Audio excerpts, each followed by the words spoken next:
All right, Nick, tell us about New Jersey Motorsports.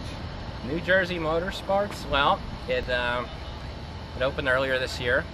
I'm the instructor for their drivers club. I'm also chief instructor for Porsche Club of America and co-chairman of the PCA club race that will be here this weekend. And we have two tracks here. We have Thunderbolt and Lightning.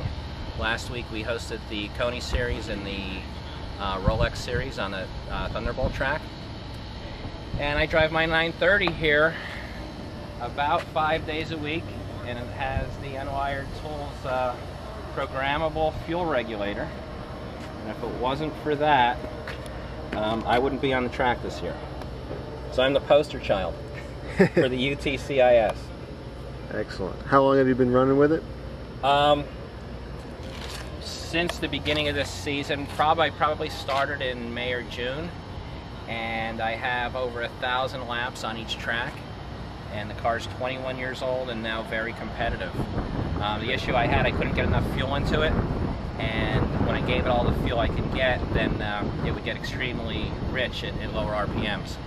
So after I put the programmable fuel regulator in it and got the map straightened out, the car now keeps up with stuff that's 20 years newer. Fantastic. So it's heaven sent. I can't speak highly enough about it. Great. And tell me about your fuel mileage. Fuel mileage, well, the problem was, before I found out about the fuel regulator, I put a larger fuel head on it, tried to get as much gas into the car as possible. So what happened is I was burning so much fuel at lower RPMs that the whole back of the car would turn black, and I was probably, I don't know what I was getting, maybe 6 miles to the gallon.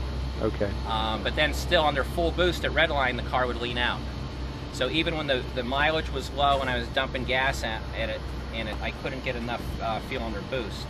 So what I did, I put the programmable fuel regulator on.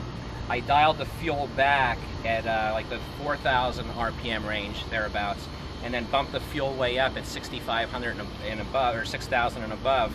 And what that did is it dramatically increased my fuel mileage because I was using less fuel at the low and the mid RPMs.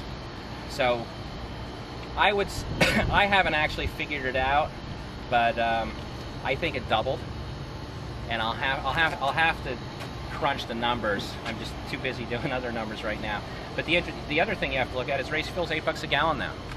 So you know it saves me a couple of $100 a week, and you know that in itself it probably paid for itself in a month. Right, and you're competitive. Yeah, I mean I keep up with GT3s now. I don't want to brag or anything, but you know the car's old and it was past its prime, and I think this is just what it needed. It's something people were looking for 2 decades, and I just can't speak highly enough about it. Fantastic. Thanks, Nick.